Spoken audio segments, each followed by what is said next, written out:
নিয়মিত হোমিওপ্যাথি বিষয়ক কন্টেন্ট পেতে হোমিও স্টাডির সাথে থাকুন। আজকে আমাদের আলোচ্য বিষয়বস্তু হচ্ছে সালফার। আমরা জানি এটি অত্যন্ত গুরুত্বপূর্ণ শ্রেষ্ঠ পলিক্রেস্ট ওষুধ। প্রত্যেকটা ওষুধের কিন্তু প্রাথমিক পরিচয় আছে, কিন্তু এটি অধিকাংশ মেট্রোমেডিকায় পাওয়া যায় না। এটাকে ইংরেজিতে যারা লিখেছেন মেট্রোমেডিকা তারা ইন্ট্রোডাকশন হিসাবে লিখছে, বাংলায় আমরা এটা প্রাথমিক পরিচয় হিসাবে ধরবো আর কি। যে তো প্রাথমিক পরিচয় সালফারের কি সেটা একটু দেখে আসি। সালফার একটি শ্রেষ্ঠ পলিক্রেস্ট অন্তর্বর্তীকালীন খনিজ, ক্রনিক ও শিশু প্রধান ওষুধ। ডাক্তার হ্যানিম্যান বলেন, চুলকানি আরোগ্যের পুরাতন ওষুধ হিসাবে সম্ভবত প্রায় 2000 বছর আগে থেকে, অর্থাৎ চিকিৎসা বিজ্ঞানের প্রায় গোড়ার দিকে থেকে, একেবারে শুরুর দিক থেকে গন্ধকের পরিচিতি এবং এটা খ্যাতি রয়েছে। এই সালফার তো গন্ধক আমরা জানি। এই গন্ধকের যে সূক্ষ্ম ঔষধি গুণাবলী সেটাকে ডাক্তার হ্যানিম্যান সর্বপ্রথম শক্তিকরণ করে অ্যান্টিসরিকের মহারাজা সালফার ওষুধটি আবিষ্কার করেন। সাধারণত সালফারের রোগীদের বাম দিকটাই বেশি আক্রান্ত হয়, তবে কখনো কখনো ডান দিকও আক্রান্ত হয়। এই গেল এর প্রাথমিক পরিচয়। এখন আমরা সালফারের কনস্টিটিউশন বা ধাতুগত বৈশিষ্ট্যটা জেনে আসবো। তো কনস্টিটিউশন বা ধাতুগত বৈশিষ্ট্যের মধ্যে প্রথমে আমরা দেখব এর আকৃতি বা চেহারা। সালফারের রোগীর আকৃতি বা চেহারা কিরকম? এদের গায়ের রং উজ্জ্বল সুন্দর চেহারা, ঠোঁটটা টকটকে লাল, এদের মুখে মনে হয় যেন চর্বি মাখানো আছে, তেল তেলে ভাব, আর সোনালী বা কালো রঙের চুল। বিশেষ করে বিদেশিদের চুলটা বেশি সোনালী হয় আবহাওয়ার কারণে। আমাদের এই ভারতবর্ষে বেশিরভাগ কালো চুল হয়।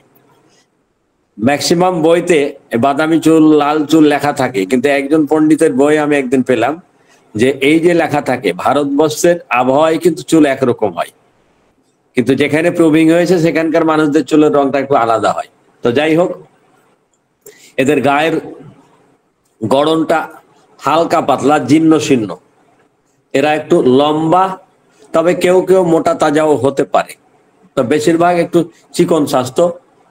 এদের মেরুদণ্ডের দুর্বলতার কারণে এরা একটু সামনের দিকে বাঁকা হয়ে হাঁটে, বসে থাকলেও একটু সামনের দিকে কুঁজো হয়ে বাঁকা হয়ে বসে।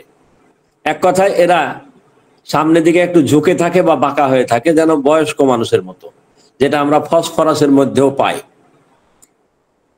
এদের শরীর জীর্ণ, কিন্তু পেটটা একটু মোটা বড়। এদের ত্বক খসখসে, ময়লা, অপরিষ্কার থাকে, দেখতে নোংরা প্রকৃতির মনে হয়। আর শরীরে অতিরিক্ত চুল। আমরা জানি যে যাদের শরীরে অতিরিক্ত চুল হয় এদের মধ্যে তাড়াহুড়া কিংবা ওই বদমেজাজ কিংবা ওই এরা একটু বেশি সেক্সি হয়। শরীরের বাহিরের সমস্ত ছিদ্রপথ লাল, যেমন নাকের ছিদ্রপথ, ঠোঁট, জনিদার, মলদার ইত্যাদি ইত্যাদি। হ্যাঁ, ডক্টর নাজমুলের কথা বলছিলাম, উনি ঢোকার আগে আমার চোখে পড়লো উনি ঢুকেছেন। অভিনন্দন ডক্টর নাজমুল। তো আপনারা সবাই জানেন যে নাজমুল একজন ভালো শিক্ষক, ভালো আলোচক, ভালো চিকিৎসক। তো যাই হোক, আমরা আলোচনায় আসি। এই গেল তার আকৃতি। এর মেজাজ বা প্রকৃতিটা কেমন? এরা হচ্ছে নার্ভাস প্রকৃতির, এরা খুব নার্ভাস প্রকৃতির। কাতরতা, আমরা জানি যে সালফার অত্যন্ত গরম কাতর, কিন্তু মনে রাখতে হবে যখন সালফারের পেশেন্ট প্রচুর ক্ষুধা, প্রচুর খায় এবং শরীর দিন দিন শুকিয়ে যেতে থাকে, তাহলে প্রচুর ক্ষুধা সহ যখন কেউ দিন দিন শুকিয়ে যেতে থাকে, ক্ষয় দোষ চলে আসে, তখন এরা শীত কাতর হয়ে যায়। তাহলে এরা অত্যন্ত গরম কাতর ফার্স্ট গ্রেডের, কিন্তু যখন প্রচুর ক্ষুধা সহ শরীর শুকিয়ে যেতে থাকে তখন এরা সেকেন্ড গ্রেডের শীত কাতর হয়ে পড়ে। বিশেষ করে শীতকালে খুব টের পাওয়া যায় যে এদের শীত করে। এরা দুদিন একদিন পর পর গোসল করে, এক সপ্তাহ পর পর গোসল করে, কেউ পুরা সিজন 3 মাস শীত 3 মাসই গোসল করে না। এরকম পেশেন্টও আমি দেখছি যে শীতকাল টোটালটাই সে গোসল করে নাই। তো যাই হোক, মায়াজম শুধু সোরার মহারাজা নয়, সোরার লিডার, নেতৃত্ব দানকারী, ওষুধের মধ্যে সালফার হচ্ছে শ্রেষ্ঠ এবং প্রধান। সিফিলিটিক টেন্ডেন্সি সেকেন্ড গ্রেডের, সাইকোটিক টেন্ডেন্সিও সেকেন্ড গ্রেডের, এবং ফার্স্ট গ্রেডের টিউবারকুলার প্রবণতার মধ্যে আছে। ডায়াথেসিসটা আমাদের জানা খুব দরকার প্রত্যেকটা ওষুধের, বিশেষ করে ক্রনিক মেডিসিনের ডায়াথেসিস। এর ডায়াথেসিস হচ্ছে স্ক্রোফ্লাস। আমরা জানি যে স্ক্রোফ্লাস এই যে ঘাড় বা গলায় আমাদের যে গ্ল্যান্ড থাকে এগুলো ফুলে যায়, গাল ঘাড় গলায় যে গ্ল্যান্ড থাকে এগুলো ফুলে যায়, প্রদাহ হয়, পেকে যায়, এটাকে বলা হয় স্ক্রোফ্লাস বা গন্ডমালা ধাতু। তো এরা হচ্ছে স্ক্রোফ্লাস প্রবণতা। এখন শরীরের কোন কোন স্থানে কাজ করে এটা আপনারা দেখে নিন, যদিও আমার নলেজ আছে, আমি এটা আর এখন বলে সময় নষ্ট করবো না, কারণ তাহলে গুরুত্বপূর্ণ সময়টা চলে যাবে। কজেশন কি, কারণ কি, কেন এরা অসুস্থ হয়? এদের অসুস্থ হওয়ার পিছনে কারণ হচ্ছে চর্মরোগ চাপা পড়া, বিশেষ করে শুষ্ক চর্মরোগ চাপা পড়া, সূর্যের তাপ, অতিরিক্ত পরিশ্রম, মাদক সেবন, অ্যালকোহল পান করা ইত্যাদি। ক্রনিক মেডিসিন গুলোর কিন্তু পাস্ট হিস্ট্রি থাকে, অতীত ইতিহাস থাকে, আবার পারিবারিক ইতিহাস। কিন্তু আমরা মেডিকেল সাধারণত অতীত ইতিহাস এবং পারিবারিক ইতিহাসটা প্রায় পাই না, টুকটাক কোনো কোনো বইতে থাকে, তার অতীতে এই হয়েছিল কিংবা পরিবারে এই পাওয়া গেছে, কিন্তু অধিকাংশে পাওয়া যায় না। আমি চাইছি আমার মেডিকেল ক্রনিক মেডিসিনের সবগুলাতেই রোগীর পাস্ট হিস্ট্রি কি, অতীত ইতিহাস আর পারিবারিক ইতিহাস কি। তো যাই হোক, এর অতীত ইতিহাসটা কি? শুষ্ক চর্মরোগ চাপা পড়ার ইতিহাস। পারিবারিক ইতিহাস কি? বাবা কিংবা মায়ের বংশে কারো একজিমা, চর্মরোগ, সিফিলিস, যক্ষা এবং মদ পানের ইতিহাস আমরা পেতে পারি। এখন এর কিনোট কি? একটা মাত্র প্রধান লক্ষণ যদি আমরা সালফারের জানতে চাই, তাহলে এর একটা মাত্র লক্ষণ দিয়ে, একটা মাত্র বৈশিষ্ট্য দিয়ে যদি সালফারকে আমরা চিনতে চাই, তাহলে বলবো অত্যন্ত অহংকারী। একটা কথা দিয়ে আমরা সালফারকে চিনতে পারি, সালফার হচ্ছে ভীষণ অহংকারী। এখন আমরা আসি এর একেবারে স্পেশাল বিশেষ বিশেষ লক্ষণ কি সেগুলো। একেবারে যে সমস্ত গুরুত্বপূর্ণ লক্ষণের উপর সালফার নির্বাচিত হয়, এরকম হাতে গোনা 8-10টা লক্ষণ আমরা একটু জানবো। তো প্রত্যেকটা লক্ষণের সাথে অত্যন্ত শব্দটার একটা সম্পর্ক আছে, প্রত্যেকটা লক্ষণের মধ্যে আমরা এই অত্যন্ত শব্দটা খুঁজে পাবো। আলোচনায় আসি, তাহলে আমরা দেখি যে অত্যন্ত তার প্রত্যেকটা গুরুত্বপূর্ণ লক্ষণের সাথে অত্যন্ত শব্দটা জড়িয়ে আছে। কিরকম? এরা অত্যন্ত অপরিষ্কার, অত্যন্ত অপরিচ্ছন্ন এবং নোংরা প্রকৃতির, অত্যন্ত গরম কাতর, গরম সহ্য করতে পারে না, গরমকালে রোগ বৃদ্ধি হয়, স্নানে বিশেষ করে ঠান্ডা পানিতে স্নানে অত্যন্ত অনীহা বা অনিচ্ছা, শীতকালে কয়েকদিন পর পর এরা স্নান করে, দুপুর 10টা থেকে 11টার মধ্যে অত্যন্ত ক্ষুধা লাগে, ক্ষুধা সহ্য করতে পারে না, দুধ বা মাংস অত্যন্ত অপছন্দ, দুধ পান করলে তাদের বদ হজম হয়, পেট খারাপ করে, পাতলা পায়খানা হয়, যে কারণে দুধ খেতে চায় না।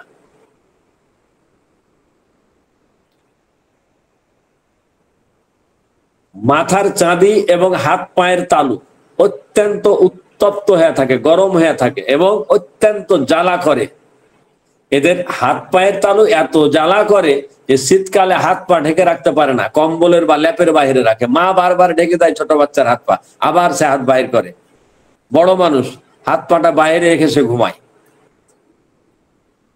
সারা শরীরে অত্যন্ত ঝাঁঝালো দুর্গন্ধযুক্ত প্রচুর ঘাম হয় এবং তার শরীরের সমস্ত স্রাবে দুর্গন্ধ, সেটা কানের পুজ হতে পারে, নাকের সর্দি হতে পারে, সাদা স্রাব হতে পারে, মেয়েদের মাসিকের ব্লাড হতে পারে, পায়খানা হতে পারে, প্রস্রাব হতে পারে, ঘাম হতে পারে, এক কথায় তার সমস্ত স্রাবে বাজে দুর্গন্ধ।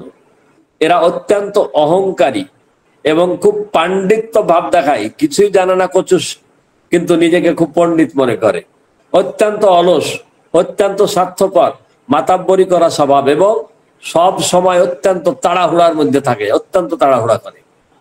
শিশুরা অত্যন্ত ইচিড়ে পাকা, অত্যন্ত বুদ্ধিমান, তীক্ষ্ণ বোধ শক্তি এবং অত্যন্ত জ্ঞান পিপাসু, জানার আগ্রহ প্রচুর এর বাচ্চাদের বা সালফারের মানুষদের। বেশিক্ষণ দাঁড়িয়ে থাকা অত্যন্ত কষ্টকর, বেশিক্ষণ দাঁড়িয়ে থাকতে পারে না, অত্যন্ত গরম কাতর, তবে শীতকালেও আবার অত্যন্ত শীত কাতর। অজয় স্যার, আপনাকে অভিনন্দন। অজয় স্যার কলকাতা একটা নামকরা মেডিকেল কলেজের একজন নামকরা অধ্যাপক, উনি আমাদের সাথে জয়েন করেছেন। স্যার, আলোচনা করি পরে গল্প করি। আচ্ছা, মিষ্টি এবং চর্বি অত্যন্ত পছন্দ, অত্যন্ত পিপাসা, কিন্তু ক্ষুধা অত্যন্ত কম। এরা সামনের দিকে কিছুটা বাঁকা এবং কুঁজো হয়ে থাকে, যা অত্যন্ত লক্ষণীয়। অত্যন্ত চর্মরোগের প্রবণতা, নির্দিষ্ট সময় পর পর, বিশেষ করে 1 সপ্তাহ পর পর তার রোগ বৃদ্ধি হয়। এটি অত্যন্ত গুরুত্বপূর্ণ লক্ষণ। একটা রোগী চিত্র আছে, আমি বলবো, ভুলে গেলে মনে করে দিন, আপনারা লিখেন। আপনারা বললে তো শুনবো না, লিখবেন। এখন আমরা যদি বলি যে এত কথা সালফারের শুনলাম সব অত্যন্ত দিয়ে, এখন 1 লাইনে সালফার নির্বাচন করা যায় না? হ্যাঁ যায়। যদি আমি রসিকতা করে বলি যে কেস টেকিং না করে আমি 1 লাইনে সালফার নির্বাচন করব, তাও সম্ভব। কিরকম? কোন মানুষ যদি অত্যন্ত অহংকারী হয়, মিথ্যাবাদী হয়, চর্বি খুব পছন্দ করে, দুধ এবং গরম একদম অসহ্য হয়, আর এরা যদি খুব নোংরা প্রকৃতির হয়, তাহলে চোখ বন্ধ করে সালফার দেওয়া যায়। একজন বড় পণ্ডিত ডাক্তার মার্গারেট টাইলার, তিনি বলছেন যে কোন মানুষ যদি খুব গরম কাতর হয় এবং চর্বি খুব পছন্দ করে, তবে তাকে সালফার দিতে হবে। তাহলে আমি যদি আমার মতো করে বলি যে কোন নোংরা মানুষ, গরম কাতর মানুষ যদি চর্বি খুব পছন্দ করে, এই 3টা কথা যদি কারোর মধ্যে পাওয়া যায়, তাহলে তাকে চোখ বন্ধ করে সালফার দেওয়া যেতে পারে। আপনি কেস টেকিং করবেন, দেখবেন যে এই 3টা কথা যার মধ্যে আছে, টোটাল কেস টেকিং করেন, দেখবেন সালফার মধ্যে এসে গেছে। এখন আসি, এটা অভিজ্ঞতার ব্যাপার। তরুণ মানুষদের জন্য একটু ঝামেলা হবে, যারা ডক্টর নাজমুল, ডক্টর তারিক, ডক্টর আমাদের রিফন, যারা এরকম সিনিয়র মানুষ আছেন, অজয় স্যার বোধহয় বেরিয়ে গেছেন সম্ভবত, বা ওনার লাইনটা কেটে গেছে। তো যাই হোক, এখন আমরা আসবো সালফারের মানসিক লক্ষণ। এই যে এতক্ষণ বলছিলাম অত্যন্ত অহংকারী, সে তার অহংকার বজায় রাখার জন্য সর্বোচ্চ চেষ্টা করে। অহংকার বা ইগো সালফারের বিশেষ বৈশিষ্ট্য। কাজকর্ম, জ্ঞান বুদ্ধি, সম্পর্ক, নিজের অবস্থান, সব ক্ষেত্রেই এরা শ্রেষ্ঠ হতে চায়, সবার উপরে থাকতে চায়, কারো কাছে ছোট হতে চায় না। মনে করে নিজের সেরা অবস্থান ধরে রাখতে ব্যর্থ হলে সবার কাছে ছোট হয়ে যাবে, ফলে মনের মধ্যে তার একটা চাপ কাজ করে, ছোট হওয়া যাবে না। তার ধারণা থাকে তাকে সমালোচনা করা হচ্ছে, তাকে ছোট ভাবা হচ্ছে, অপদস্থ করা হচ্ছে, তার সম্মান নষ্ট হচ্ছে। ফলে সব সময় চেষ্টা করে তার সম্মান সে কেমনে অর্জন করবে, নিজের অবস্থানটা কেমন করে ভালো রাখবে, কেমন করে নিজের অবস্থানটা সবার উপরে রাখবে, কেমন করে সে বড় কিছু হবে, কেমন করে ক্লাসে ফার্স্ট হবে, কেমন করে বড় ব্যবসায়িক হবে, কেমন করে সেরা ডাক্তার হবে, সেরা শিক্ষক হবে। এক কথায় যা হবে সেখানে সে সেরা হতে চায়। সোরার বৈশিষ্ট্য হচ্ছে উচ্চ আকাঙ্ক্ষা।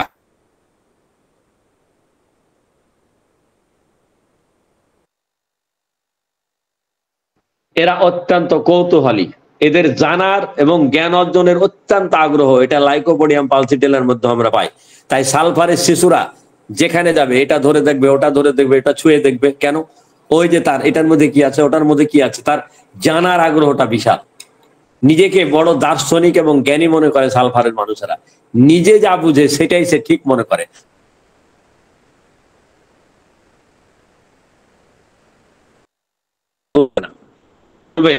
না আমারটাই সঠিক, সে তারটা সঠিক প্রমাণ করার জন্য যত রকমের যুক্তি আছে, বুদ্ধি আছে, সে উপস্থাপন করবে, এবং এমন এমন বানিয়ে বানিয়ে কথা বলবে তার কথাটাকে সঠিক করার জন্য, তাকে জ্ঞানী প্রমাণ করার জন্য, যে যারা বুদ্ধিমান মানুষ তারা বুঝে যে ও মিথ্যা কথা বলছে, বানিয়ে বলছে, অসত্য কথা বলছে, কিন্তু যে কোনো উপায় হোক তর্কে সে জিততে চায়। তর্কে হেরে গেলে তার মেজাজ খুব খারাপ হয়ে যায়, সে কিছু জানুক আর না জানুক। অজানা বিষয়, না জানা বিষয় নিয়ে সে তর্ক জুড়ে দেবে। এরা খুব আত্মবিশ্বাসী এবং বাস্তববাদী, অনেকটা বুদ্ধিজীবী টাইপের মানুষ। নিজের যোগ্যতা বা ভালো কাজের এরা স্বীকৃতি চায়। এরা ঢিলা পোশাক বা কাপড় ঢিলা করে পরে। বাচাল, বদমেজাজি, অকৃতজ্ঞ, চালাক এবং জটিল প্রকৃতির চরিত্র। সে চায় সবাই যেন তার দিকে মনোযোগ দেয়। সে সবার শিরোমণি হয়ে থাকতে চায়, কেন্দ্রবিন্দুতে থাকতে চায়, প্রধান আকর্ষণ হয়ে থাকতে চায়। সে চায় সবাই তাকে গুরুত্ব দেখ। সে চায় লোকে তাকে তোষামোদ করুক, তার প্রশংসা করুক। কেউ তোষামোদ বা প্রশংসা করলে তাকে সে সব দিয়ে দিতে চায়। পালসিটিলে লাইকোপোডিয়ামের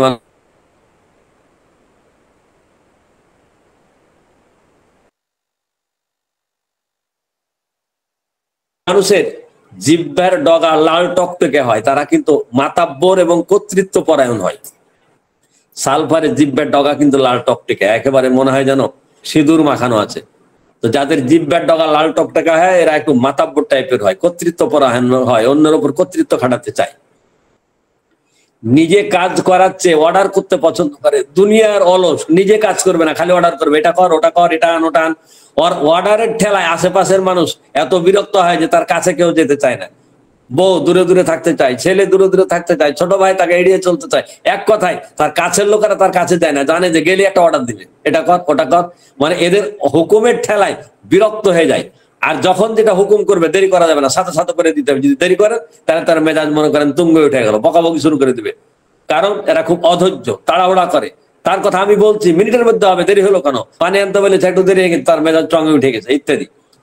এরা ভীতু হলেও কোনো নিয়ম মানে না, শাসন মানে না, বারণ মানে না। শিশুরা খেলার সময় অন্য শিশুদের উপর মাতাব্বরি করে।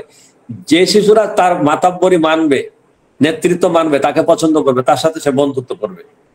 শিশুরা ডাক্তারের চেম্বারে যদি আসে, এরা এত চঞ্চল, এত দুষ্টু, এত অস্থির, ধ্বংসাত্মক আচরণ করবে। এটা নাড়বে, ওটা নাড়বে, ওটা ধরবে, এটা এলোমেলো করবে, ওটা নোংরা করবে। কিছুক্ষণের মধ্যে আপনার চেম্বারের 12টা বাজিয়ে দিবে। মা তাকে শাসন করছে, বাবা তারা শাসন করছে, আপনি তারা ধমক দেন, কোনো কাজ হবে না। এলোমেলো করে ছেড়ে দিবে, নোংরা করে ছেড়ে দিবে পুরো চেম্বারকে। পরিবারে হোক, স্কুলে হোক, এই বাচ্চার মনে করেন অন্য একটা বাচ্চাকে হয়তো কেউ আদর করছে, কি হলো এটা,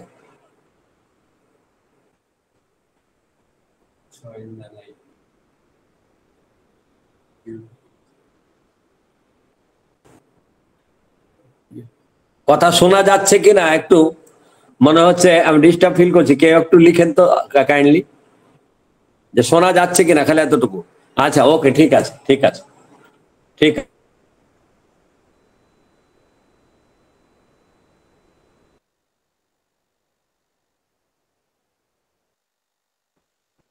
ডাক্তারের চেম্বারে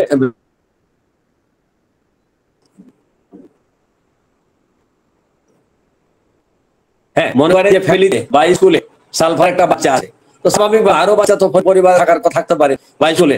অন্য বাচ্চাকে সালফার বাচ্চার সামনে যদি আদর করেন, একটু ভালো শিক্ষা দেন, একটু ভালো জ্ঞান দেন, তাহলে তার খুব হিংসা হয়। হ্যাঁ, ওকে ভালো করে পড়াচ্ছে কেন, ওকে আদর করছে কেন, ওকে সারা ভালোবাসে, ওকে মা বেশি আদর করে, ওকে দাদি বেশি আদর করে, মানে তার মেজাজ খারাপ, তার রাগ হয়, তার হিংসা হয়। এরা খুব অধৈর্য, যখন যা চাইবে দ্রুত গতিতে দিতে হবে, যদি দেরি হয় তাহলে ভীষণ রেগে যাবে। এরা অপেক্ষা করতে পারে না। বেশ আশাবাদী হচ্ছে সোরার বৈশিষ্ট্য। গরিব হয়ে যাওয়ার ভয়, তাই এরা কাজের ক্ষেত্রে, ব্যবসা বাণিজ্যের সব জায়গায় প্রচুর অর্থ কামানোর একটা আকাঙ্ক্ষা এদের মধ্যে লক্ষ্য করা যায়। এরা ইনকামের জন্য খুব উদ্যমী হয়, কাজ করে যাতে গরিব হতে না হয়। অধিকাংশ মানুষ অলস, অপরিষ্কার, কিন্তু কেউ কেউ শুরুতে পরিশ্রমী, আশাবাদী এবং পরিষ্কার পরিচ্ছন্ন থাকলেও বড় কোনো ব্যর্থতার কারণে, মানে শুরুতে কিছু মানুষ আছে, বেশিরভাগই সালফারের নোংরা, অলস, কিন্তু কিছু মানুষ আছে যারা খুব পরিষ্কার পরিচ্ছন্ন এবং পরিশ্রমী, কিন্তু কোনো কারণে একটা বড় ব্যর্থতা তার জীবনে এসে গেছে, তখন তার মধ্যে হতাশা এসে গেছে, তখন সে অলস হয়ে গেছে, তখন সে অপরিষ্কার হয়ে গেছে, তখন তা হতাশা এসে গেছে, তখন তার কাজের প্রতি অনীহা এসে যায়, তখন তার আর গোসল করতে ভালো লাগে না, কাজ করতে ভালো লাগে না, পোশাক পরিষ্কার করতে ভালো লাগে না, শরীর দুর্গন্ধ, অপরিষ্কার, নোংরা থাকলেও সেই দিকে তার কোনো খেয়াল থাকে না, তখন সে উদাসীন হয়ে পড়ে। যে কারণে সালফারের মানুষের আমরা তখন বেশি নোংরা দেখি। সালফার পরিষ্কার বা নোংরা, পরিশ্রমী বা অলস, দুই ধরনের মানুষই আমরা পাই। কেউ বেশ পরিষ্কার পরিচ্ছন্ন থাকে, তবে অধিকাংশই নোংরা থাকে। এবং সালফারের রোগীদের একটা বৈশিষ্ট্য, নোংরা পোশাক তার খুব পছন্দ। দেখবেন এরা নোংরা পোশাক পরে আছে, মা বলছে এটা সাফ করে দি, খুল, ভালোটা পর, না এটা ঠিকই আছে, না আমি এটা খুলবো না। হয়তো বউ বলছে এই তুমি অফিস যাচ্ছ, এই 7টা গাইতে 7 দিন ধরে নোংরা গেছে, তো কি নোংরা গেছে, অফিসে থাক আর 5 দিন গাইতে। মানে নোংরা পোশাক তার খুব পছন্দ। জিনিসপত্র ঠিক মতো গুছিয়ে রাখবে না, নিয়ম মেনে চলবে না, জীবনটা এলোমেলো, মুখ হাত পা না ধুয়ে খেতে বসে যাবে। মা বলছে হাত পা স্কুল থেকে এসছো, মুখ হাত ধুয়ে খাও, না সে মুখ হাত না ধুয়ে খেতে বসে যাবে। খাওয়ার পর পোশাকে হাত মুছে নেবে, শার্টে হাত মুছবে, প্যান্টে হাত মুছবে, লুঙ্গিতে হাত মুছবে, শাড়িতে হাত মুছবে, বাচ্চারা হয়তো মায়ের শাড়ির আঁচলে হাত মুছে নেবে। এইরকম কে কি ভাবছে, কে কি বলছে, এদিকে লক্ষ্য করবে না। নখ কাটতে চাইবে না, চুল কাটবে না, দাড়ি কাটবে না, পোশাক পরিচ্ছন্ন পরিষ্কার করবে না, চুল কাটতে বললে তার মেজাজ খারাপ, স্নান করতে চাইবে না। শিশুরা স্নানের পূর্বে কান্না করে, এর একটা কারণ আছে। শিশুরা স্নানের পূর্বে কান্না করার একটা কারণ আছে। তার কানে পানি লাগলে, কান ভিজলে তার ভীষণ খারাপ লাগে, ভীষণ শীত লাগে, যে কারণে সে গোসল করতে চায় না। যখন ওর গায়ে পানি ঢালবেন তখন সে একটু একটু আতঙ্কিত, বিরক্ত, কান্না। কিন্তু কানে, মাথায় যখন পানি ঢালবেন, কানে পানিটা যাবে যখন, বিশেষ করে কান যখন ভিজবে, তখন সে চিৎকার করে কান্না শুরু করবে। আর ওই কান ভিজে দিলে তার যে খারাপ লাগে, যে কারণে সে গোসল করতে চায় না। আর একটা কারণ আছে, পানি ঢাললে তার মনে হয় শ্বাস প্রশ্বাস বন্ধ হয়ে আসে, এরা সাফোকেশনে ভোগে, শ্বাস প্রশ্বাস বন্ধ হয়ে যাওয়ার ভয়ে ভোগে। যে কারণে পানি যখন মাথায় ঢেলে দেওয়া হয় অনেকগুলা, তখন মনে হয় তার শ্বাস প্রশ্বাস বন্ধ হয়ে গেল। তখন সে এমন মানে ই করে উঠে, চিৎকার করে উঠে, যে কারণে বাচ্চারা বিশেষ করে গোসল করতে চায় না।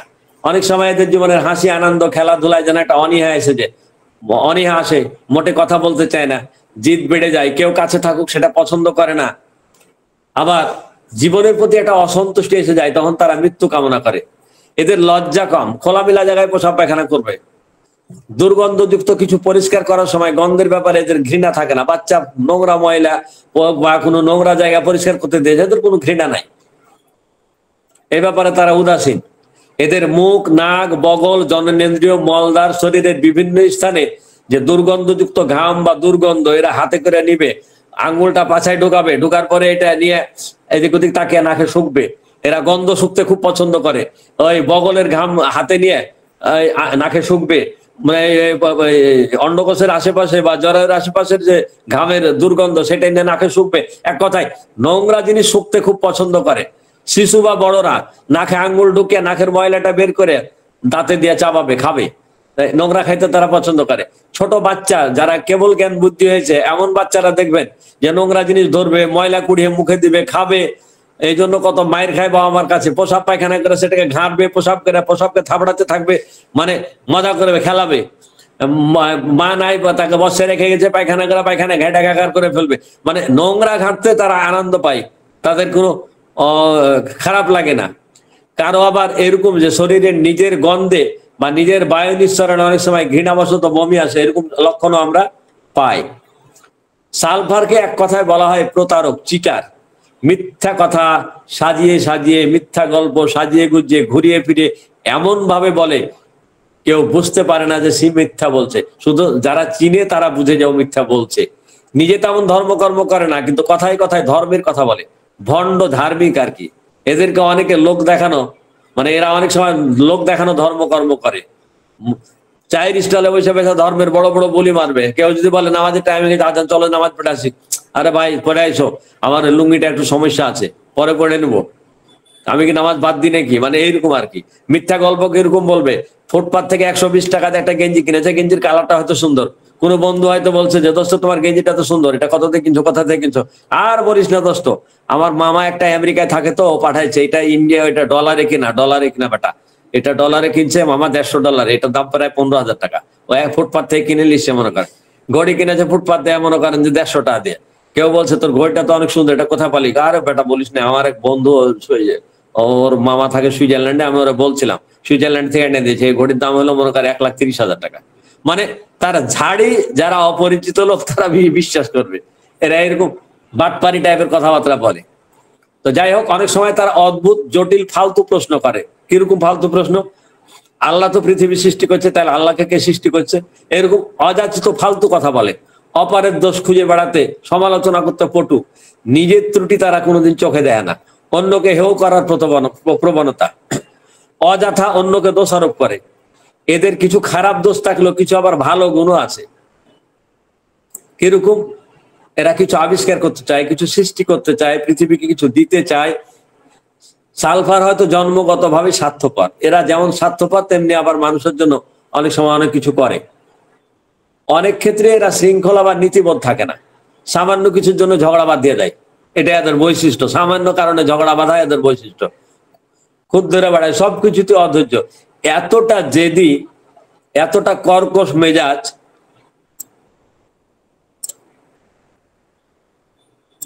যে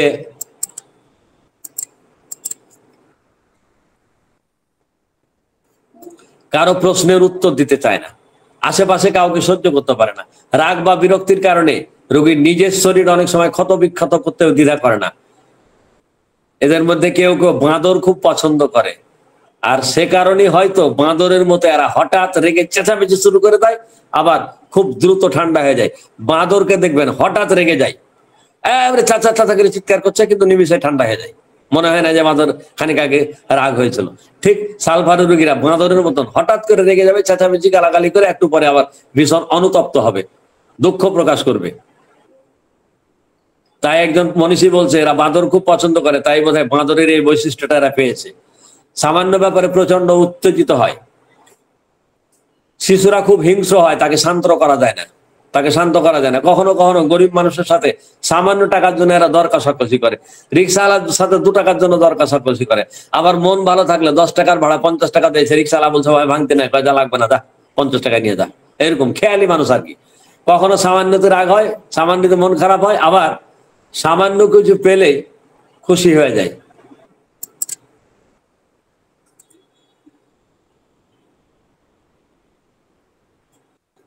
একটু লাইনে থাকতে হবে।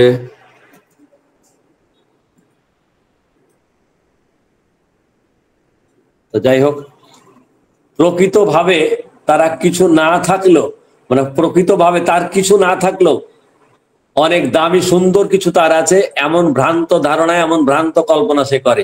আর এই ভ্রান্ত কল্পনা করে সে বোকার মতো হাসে, সুখ অনুভব করে, গর্ব করে।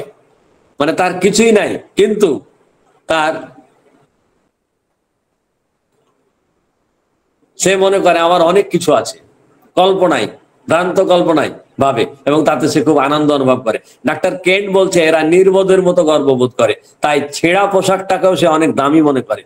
সাধারণত পাগলদের মধ্যে এগুলো আমরা বেশি পাই। পাগল রোগীরা দেখবেন রাস্তাঘাটে কিছু পাগল পাবেন, যেখানে যা পায় ছেঁড়া কাপড়, কাগজ, পলিথিন, সব পলিথিনে ভরে 2-3 ব্যাগ করে ফেলাইছে।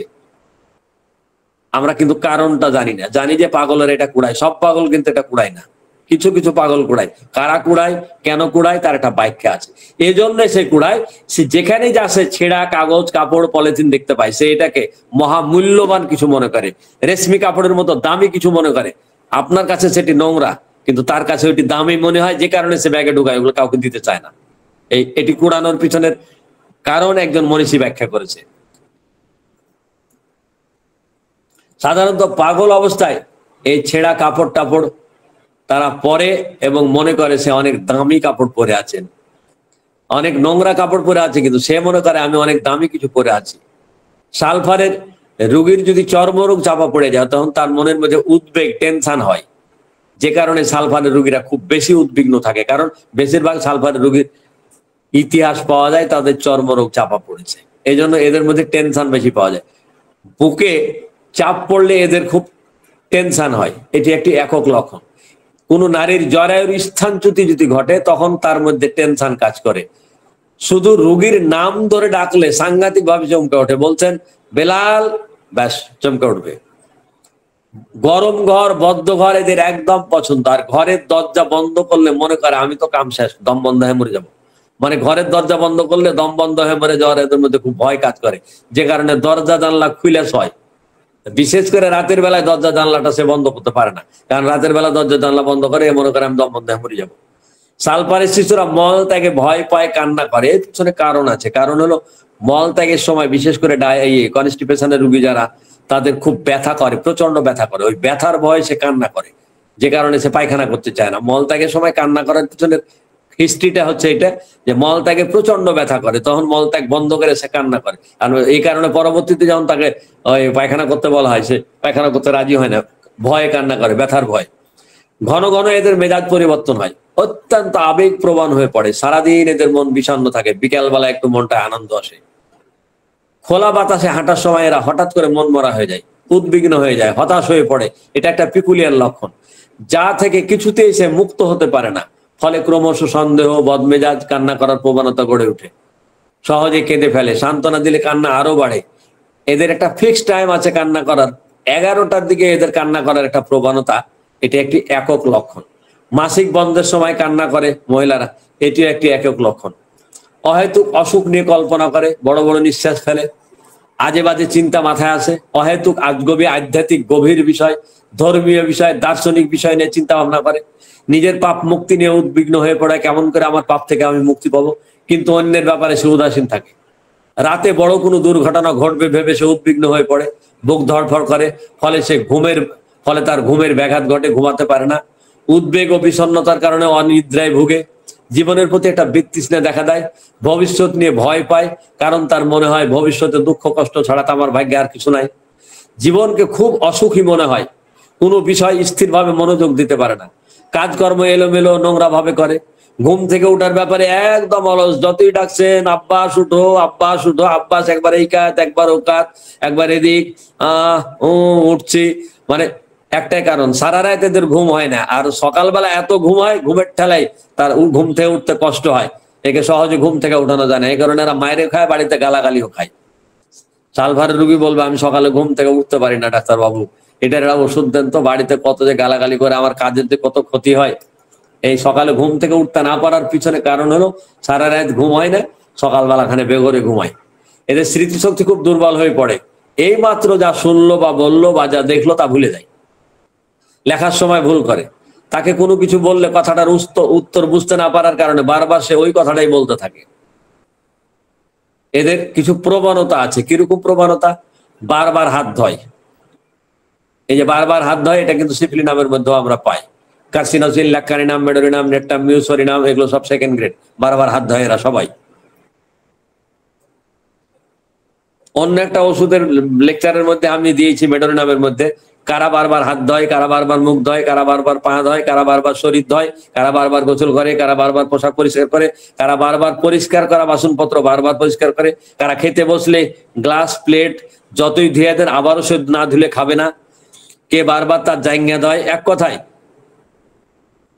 কি ধুইলে তার কি ওষুধ, এগুলো একটা মানে আলাদা প্যারাই করে দিয়েছি। তো এখানে আমি সেটা বলে সময় নষ্ট করতে চাইছি না। এখন আমরা দেখে আসি যে এর কিছু গুরুত্বপূর্ণ রোগ লক্ষণ। সালফার অনেক অনেক রোগের কাজ করে, সালফার একটা বিশাল ওষুধ। তা আমি হাতে করা 4টা হয়তো রোগের কথা বলবো, বা বড় জোর 5টা রোগের শেষ করবো আলোচনা, কারণ আমার এখানে কারেন্ট চলে গেছে, আমি অন্ধকারে বসে বসে লেকচার দিচ্ছি। আমি ওই যে আমাদের একটা গল্প মনে পড়লো, 2 বন্ধু বসে বসে গল্প করছে, তো দুজনের বাপই কানা, চোখে দেখে না। এক বন্ধু বলছে যে মানে দুজনে আবার জানে না যে ও ওর বাপ কানা, ও জানে না ওর বাপে কানা। তো একজন বলছে দোস্ত আর জানিস আমার বাপ কানা, এই জন্য আমার মনে খুব দুঃখ। তখন ও বলছে তোর বাপ তো কানা, আমার বাপ চোখই দেখে না। তো এই হলো অবস্থা। আমার এখন কারেন্ট গেছে, আমি মনে করেন যে কানা না চোখে দেখে নিয়ে বুঝতেছি না। তো যাই হোক, উদারাময় ভালো বাংলা, ডায়রিয়া ইংরেজিতে বলি আমরা, এর গাইয়া ভাষা আমাদের চাপানামের ভাষায় যদি গান পাতলা পায়খানা, এটা বেশির মানুষই বুঝে। এই পাতলা পায়খানার কথা হইলো তো এটা গল্প মনে পড়লো। একজনের মারাত্মক পায়খানা কষা, মল এত শক্ত, পাথরের মতো শক্ত। তো ডাক্তার জিজ্ঞাসা করছে পায়খানা কেমন? তো রোগী বলছে ওইটা যদি আমরা মাথায় বাড়ি দিই মাথা ফাটে যাবে, আর আপনি যদি চাবান আপনার দাঁত ভেঙে যাবে। তো যাই হোক, এই পাতলা পায়খানার উপর একটু আলোচনা হোক। সকালবেলার পাতলা পায়খানার এটি একটি মূল্যবান ওষুধ, গুরুত্বপূর্ণ ওষুধ। বিশেষ করে মাঝরাতের পরের থেকে সকাল পর্যন্ত দুর্গন্ধযুক্ত পাতলা পায়খানা হতে থাকে। প্রথমবারে মলের পরিমাণটা খুব বেশি হয়, পরবর্তীতে মলের পরিমাণটা কম হয়। মল ত্যাগ করার সময় মলদ্বারে জ্বালা করে, পিপাসা থাকে। মাঝরাতের পর এই যে পাতলা পায়খানা কিংবা বমি হয়, কিন্তু পেট ব্যথা থাকে না। শেষ রাতে বা ভোরে পায়খানা বা বমি হঠাৎ এমন বেগ হয়, দৌড় দিয়ে যদি না যায় তাহলে কাপড় বা বিছানা নষ্ট হয়ে যাবে, মানে টাইম দেয় না, এত মারাত্মক পায়খানার বেগ। এবং এই যে সকালবেলায় পায়খানার বেগ হলে দৌড় দিয়ে বাথরুমে যাইতে হয়, এটি কিন্তু আমরা আরো অন্য ওষুধে পাই, মেডোরিনামের মধ্যেও পাই। তো যাই হোক, এদের মলদ্বারে মল লেগে থাকে, যেটাকে আমরা বলি, আমি আবার ওই কিছু আগের বাংলা শব্দ যেগুলো মেট্রিমেট এগুলো ব্যবহার করি না। সর্দি হেজে যায়, মল হেজে যায়, হেজেটা কি এটাই অনেকে বুঝি না, কারণ এগুলো এই কুটিল শব্দ এখন ব্যবহার হয় না। মলদ্বারে মল লেগে থাকে, এইটা হলো হেজে যাওয়া আর কি। তো মলদ্বারে মল লেগে থাকে। সালফারের এই পাতলা পায়খানার সময় মলদার লাল হয়ে যায়। এই যে আমরা বলি সালফারের ঠোঁট লাল, অমুক লাল, ধুমুক লাল, কেন কোন জায়গা লাল তার কিন্তু ব্যাখ্যা আমরা বই পাই না। তো কিছু কিছু পণ্ডিতের বই ঘাটাঘাটির পরে এগুলো আমি বের করেছি যে সালফারের মলদার লাল হওয়ার পিছনে কারণ বারবার পাতলা পায়খানা হতে হতে মলদারে মল লেগে থাকে, হাইজে যায়, যে কারণে ওই জায়গাটা লাল হয়ে যায়। এখন পাতলা পায়খানা হওয়ার প্রবণতা কাদের বেশি? যারা স্ক্রুফুলাস ধাতুর, অর্থাৎ ওই যে গাল গলা ঘাড়ের গ্ল্যান্ড যাদের ফুলে যায়, প্রদাহ হয়, পেকে যায়, এদেরই সাধারণত পাতলা পায়খানাটা বেশি হয়। এবং শিশুদের পায়খানার পর শরীর ধোয়াইলে দুর্গন্ধ হয়ে যায় না, এদের পায়খানায় মলে এত দুর্গন্ধ, পায়খানা করার পরে বাচ্চাটাকে ওই ভালো করে পরিষ্কার করে ধোয়ানোর পরে দেখা যায় তার শরীরে গন্ধ যায় না। এই গেল পাতলা পায়খানার হিসেব। এখন আমরা আসি এর কনস্টিপেশন বা পায়খানা কষা বা কোষ্ঠবদ্ধতা, যে যা বলেন। পুরাতন কোষ্ঠবদ্ধতার উপর সালফার খুব বড় ওষুধ। বিশেষ করে মল খুব সূক্ষ্ম, খুবই শুষ্ক, খুবই শুকনা, শক্ত, গুটলে গুটলে কালো, মনে হয় যেন আগুনে পোড়াইছে। এই কালো ইট যেমন আগুনে পুড়ে কালো হয়ে যায়, এরকম মল ত্যাগের জন্য, যেটা এরকম কালো মল আমরা প্রায় নিয়ত পাই, মল ত্যাগের জন্য প্রথমে কোঁত দিলে এত ব্যথা হয় যে ব্যথার ভয় আর দ্বিতীয়বার কোঁত দিতে চায় না, মল ত্যাগ করা বন্ধ করে দেয় ডরে। ব্যথার ভয়ে শিশুরা কান্না করে, মল ত্যাগ করতে চায় না। মল ত্যাগের জন্য এত বেশি কোঁত দিতে হয় যে রক্ত পড়ে, মলদারে জ্বালা করে, চুলকায়, সেই সাথে কারো কারো অর্শ দেখা দেয়। বিশেষ করে অর্শ রোগে মলদারে অত্যন্ত জ্বালা এবং সুস্ফোটানো ব্যথা থাকে। এই গেল কোষ্ঠবদ্ধতা। আমরা যদি এখন চর্মরোগের হিসাবটা করি, তো সালফার তো মূলত প্রধানত চর্মরোগেরই ওষুধ। আপনারা যারা এই কালের মানুষ এবং শহরের, তারা টোটালি জানেন না। যারা আগের যুগের মানুষ, গ্রামের মানুষ, তারা কিছুটা জানে। সেটা কি? আগে গ্রামের মানুষেরা চুলকানি হলে বাজারে গন্ধক কিনতে পাওয়া যেত। এই গন্ধক আইনা বাইটা নারিকেল দিয়ে শরীরে মাখতো, তাতে চুলকানি চলে যেত। এই সেই গন্ধক যেটা আমাদের সালফার। এই যে গন্ধক মানুষ গুঁড়া করে তেল দিয়ে গায়ে মাখলে চুলকানি চলে যেত, সেটা বহু বছর ছিল। সেটা হ্যানিম্যানের মাথায় আসলো যে এর মধ্যে একটা সূক্ষ্ম ক্ষমতা আছে, এটাকে যদি শক্তিকরণ করা যায় তাহলে এটি একটি বড় ওষুধ হবে। এই শক্তিকরণ করে এই সালফার বানানো হয়েছে। তো এখনো যেসব অঞ্চলে ডাক্তার নাই, মূর্খ মানুষ, গরিব মানুষ, তারা কিন্তু এখনো বাজার থেকে গন্ধক কিনে এনে গুঁড়া করে নারকেল তেল দিয়ে মাখে। তো যাই হোক, চর্মরোগের এটি একটি বড় ওষুধ। এদের চামড়া শুকিয়ে, ত্বক শুষ্ক থাকে, খসখসে থাকে। শুষ্ক চুলকানিটা এদের খুব ব্যাপক দেখা যায়। প্রচন্ড চুলকায়, এত চুলকায় যে সহ্য করতে পারে না, যত চুলকায় তত চুলকাতে ইচ্ছা করে। এবং রোগীরা বলে চুলকাতে খুব মজা লাগে ডাক্তার, কিন্তু চুলকার পরে যে কি জ্বালা করে, তখন মনে হয় বাতাস করে, বউরে কয়ে বাতাস কর, তখন আর তাল পাই না, তখন ফু দিই, বাতাস করি। তো চুলকানোর, যত চুলকানে আরো বাড়ে। চুলকাইতে এক সময় রক্ত বের করে ফেলায়। আর চুলকানোর পরে জ্বালা করে। আর চুলকানি যুক্ত স্থানে যদি ঠান্ডা পানি দেয় আর কি, পানি দেয়, তাহলে ভীষণ জ্বালা করে। বিশেষ করে রাইতে আর বিছানার গরমায় চুলকানি এবং জ্বালা বাড়ে। বিশেষ করে গ্রীষ্মকালে সালফারের চর্মরোগ দেখা দেয় বেশি। আর যে জায়গায় চুলকায় সেখান থেকে মাছের খোসার মতো আঁশ উঠে। ডাক্তার লিলিয়েনথাল, একজন বিখ্যাত ডাক্তার, তিনি বলছেন এই যে প্রচন্ড চুলকানি, এই চুলকানিতে আমরা পাওয়ার নিয়ে কিন্তু দ্বিধাদ্বন্দ্বে ভুগি। এই ক্ষেত্রে 30 কিন্তু খুব দ্রুত চুলকানিটা বন্ধ করে দেয়। সালফার 30 পাওয়ার দ্রুত চুলকানি বন্ধ করে দেয়। এরপরে আপনি অন্য পাওয়ারে যেতে পারেন। আবার আপনি তো বলবেন যে আমি 200 পাওয়ার দিয়ে ভালো পাই, আমি 0 পটেন্সি 0, 1, 2, 3, 4 ভালো পাই। হ্যাঁ, ঠিক আছে, কিন্তু উনি উনার মতামত বলেছেন 30 শক্তিতে চুলকানি দ্রুত কমে, এবং এটি সত্য। হ্যাঁ, ডাক্তার অজয় স্যার আবার আমাদের সাথে এসেছেন। তাহলে ডাক্তার লিলিয়েনথাল বলছেন যে 30 শক্তিতে প্রচন্ড চুলকানি দ্রুত কমে যায়। তো যাই হোক, এছাড়াও আছে খোস পাচড়া। কোথায় হয়? শরীরে যেখানে যেখানে ভাঁজ আছে, এই হাতের ভাঁজ, আঙ্গুলের ভাঁজ, 2 পায়ের ভাঁজ, এই হাঁটুর ভাঁজ, এক কথায় যেখানে ভাঁজ সেখানে সালফারের চুলকানি। এই ভাঁজে ভাঁজে চুলকানি কিন্তু আমরা সেলিনিয়ামের মধ্যেও পাই। তফাৎটা কি? সালফারের চুলকানিতে চুলকানোর পরে রস পড়ে, আর মানে সালফারের চর্মরোগে চুলকালে রস পড়ে। সেলিনিয়ামের ভাঁজে ভাঁজে চুলকানি, তবে চুলকানোর পরে রস পড়ে না। ওই আক্রান্ত স্থানে ঝিঝি ধরে যায়, অবাস ভাবের মতো ঝিঝি ধরে যায়। আর বিশেষ করে পায়ের গোড়ালিতে এদের এক ধরনের হাজাকার ঘা হয়, যেটা খানিক আগে বলছিলাম যে হেজে যাওয়া। উদ্ভিদ থেকে দুর্গন্ধযুক্ত রস এবং সালফারের যে রস বের হয় একজিমা বা এই টাইপের চর্মরোগে, সেখানে কিন্তু রসটা ঘন, গন্ধযুক্ত এবং আক্রান্ত স্থানটা লাল হয়ে যায়, ফুলে ওঠে।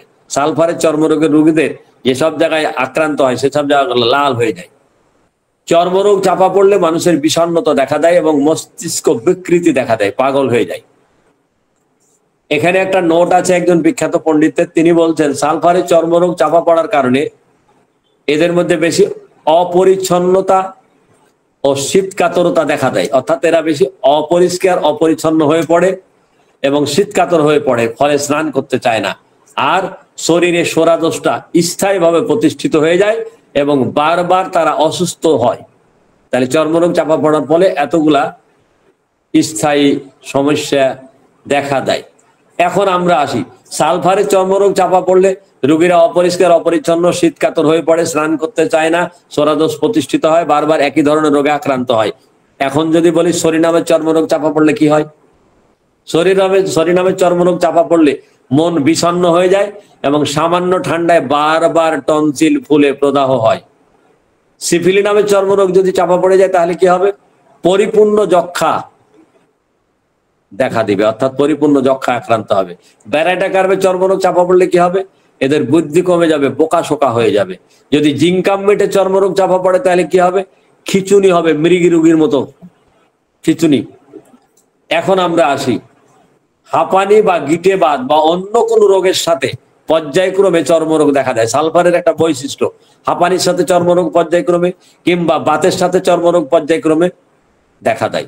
শরীরে এদের সালফারের ত্বকটা এরকম, শরীরে সামান্য আঘাত লাগে বা সামান্য কেটে ছিঁড়ে গেলে সেই জায়গাটা পেকে যায়, পুজ হয় এবং ঘন পুজ হয়। সালফারের শরীরের বিভিন্ন জায়গা লাল হয়ে যায়। কেন হয়? যখন হার্টের রক্ত সঞ্চালনটা ঠিক মতো হয় না, তখন শরীরের কোনো একটি স্থানে বা বিভিন্ন স্থানে রক্ত সঞ্চিত হয়, রক্ত জমা হয়, যেই কারণে সেই জায়গাটা লাল হয়ে যায়। শরীরের নানা স্থান লাল হয়, সেগুলো তো কোন কোন জায়গা হয় তা আগেই বলছি। সালফার আর একটা বড় জায়গা, এটা বিশাল জায়গা দখল করে আছে, জ্বালা। সালফার জ্বালার একটা বড় ওষুধ। বিশেষ করে মাথার চাঁদি এবং হাত পায়ের তালু খুব গরম থাকে এবং অত্যন্ত জ্বালা করে। জ্বালার কারণে এরা শীতকালেও হাত পা ঢেকে রাখতে পারে না, কম্বলের বাইরে রাখে, ঠান্ডা স্থানে রাখে। দিনের বেলা এদের পায়ের তলা ঠান্ডা থাকে, কিন্তু রাতে খুব জ্বালা করে। ঠান্ডা জলে, ঠান্ডা পানিতে ধুইলে, ঠান্ডা বাতাস দিলে জ্বালা কিছুটা কমে। ঠান্ডা মাটিতে যদি পাটা দিয়ে রাখে তাহলে একটু আরাম পায়, ঠান্ডা বাতাস দিলে একটু আরাম পায়। সারা শরীরে এত জ্বালা করে যে শিশু এমনকি বড় মানুষেরা বিছনা ছেড়ে মাঝায় শুয়ে থাকে। আগে তো গ্রামের বাচ্চারা মাটিতে শুয়ে যেত। কেন শুয়ে আছে? ওই তার জ্বালা করে শরীর, ভাল লাগে না। শিশুদের মাথায় যতক্ষণ বাতাস করবেন ততক্ষণ সে ঘুমাবে, যেই বাতাস বন্ধ করে দেবেন ওর ঘুম ভেঙে যাবে। সালফারের বাচ্চারা বাতাস করবেন, ঘুমাচ্ছে, বাতাস বন্ধ, ঘুম শেষ। কারণ ওর শরীর এত জ্বালা করে, এত খারাপ লাগে, এত গরম লাগে যে বাতাস ছাড়া ঘুমাইতে চায় না। গরম কাতর হওয়ার কারণে এরা উলের কাপড় পরতে পারে না। জ্বালা সালফারের অত্যন্ত গুরুত্বপূর্ণ একটা বৈশিষ্ট্য। পাকস্থলী এবং বুকের মধ্যেও জ্বালা করে, মনে হয় যেন আগুনে পুড়ে যাচ্ছে। চোখ জ্বালা করে, নাক থেকে গরম পানি বাড়ায়, তখন জ্বালা করে অ্যালিয়াম সেবার মতো। গলার ভিতরের ক্ষতে সাংঘাতিক জ্বালা, মলদ্বারের অশ্বে জ্বালা, প্রস্রাবের নালীতে জ্বালা, যৌনিতে প্রচন্ড জ্বালা, যে কারণে তারা স্থির থাকতে পারে না। স্তনের বোঠায় জ্বালা, বুক থেকে মুখ পর্যন্ত জ্বালা।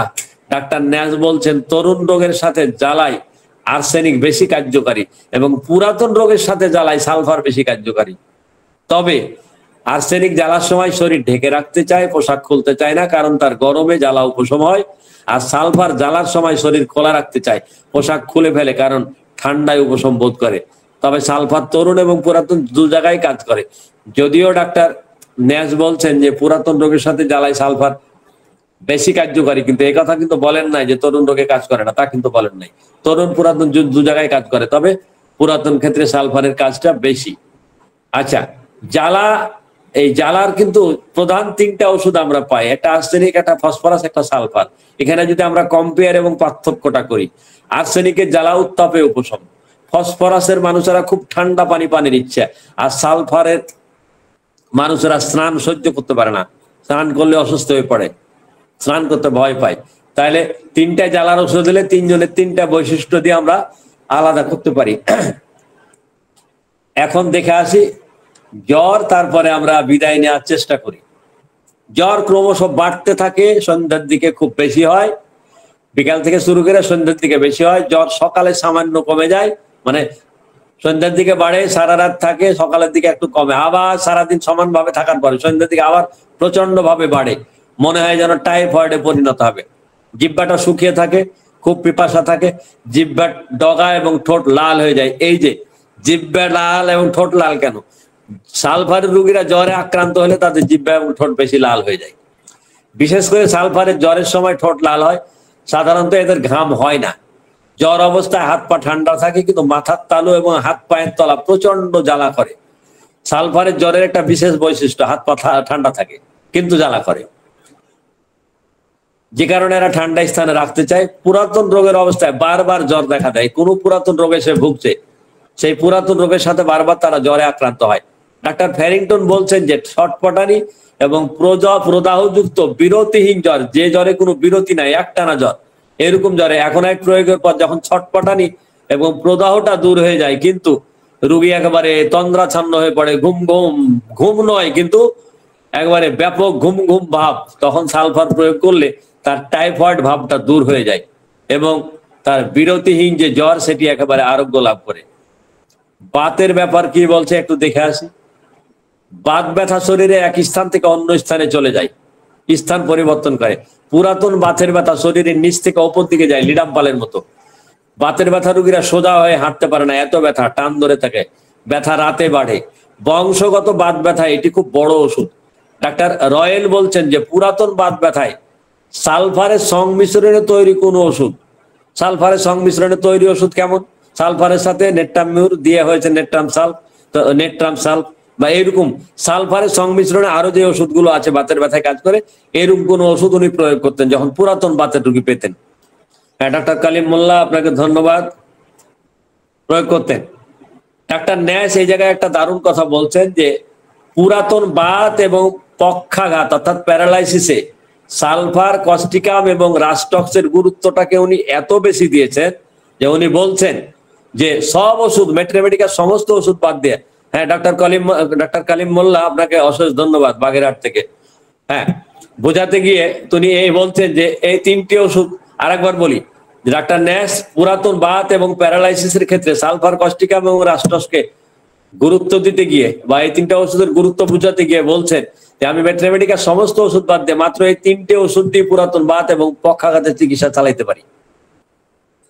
তাহলে এই 3টা ওষুধকে খুব গুরুত্ব দিয়েছে। বাতে সালফার কিন্তু একটা বড় ওষুধ, কিন্তু আমরা অনেক সময় বাতে সালফার ব্যবহার করি না। যাই হোক, এদের বগল এবং জননেন্দ্রিয় সহ সারা শরীরে অত্যন্ত ঝাঁঝালো গন্ধযুক্ত প্রচুর ঘাম হয় এবং এদের শরীর, মল মূত্র, সর্দিস্রাব, মাসিস্রাব, চাঁদাস্রাব, কানের পুঁজ সমস্ত কিছুতেই মারাত্মক দুর্গন্ধ। আবহাওয়ার পরিবর্তনেরা মোটেই সহ্য করতে পারে না, অসুস্থ হয়ে পড়ে। এখানে একটা মজার তথ্য দিই, যদি কেউ কারেন্টে শক খায়, বিদ্যুতে শক খায়, তখন কিন্তু আমাদের অন্য একটা ওষুধ আছে যেটা আমরা ডাক্তার ক্লার্কের ওই শর্ট নোটে একটা বই আছে, সেখানে আমরা পাই, কজেশন একটা আছে সেখানে পাই। কেউ যদি বিদ্যুতে শক খায়, তার কারণে তার যে কষ্ট, ক্ষতি, কুফল, সেটা দূর করার জন্য সালফার কিন্তু বড় ওষুধ। এটি ডাক্তার হ্যানিম্যানের লেখায় পাবেন।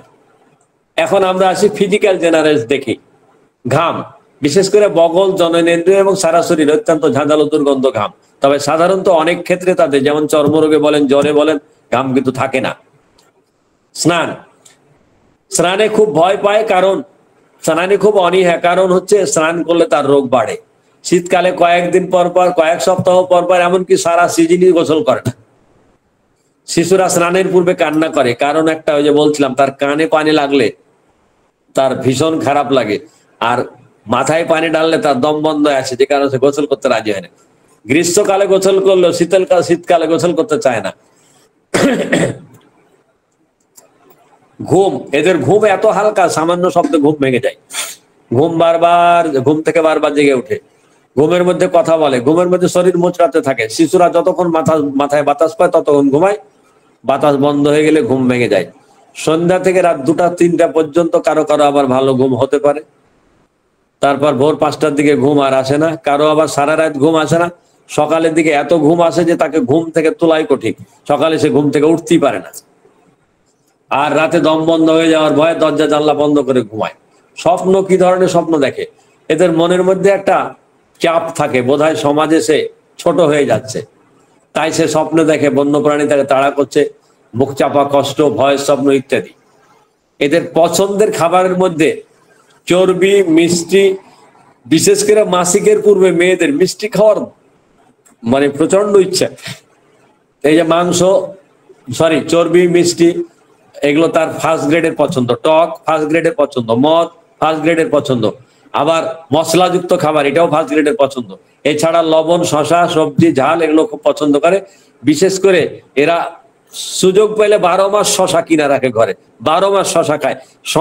শশার প্রতি সে খুব দুর্বল, শশা খুব পছন্দ। এদের অপছন্দের মধ্যে আছে মাংস, জলপাই, রুটি, ডিম, বিশেষ করে সিদ্ধ ডিম, মুরগির মাংস, এগুলো খুব অপছন্দ। তার মধ্যে আমরা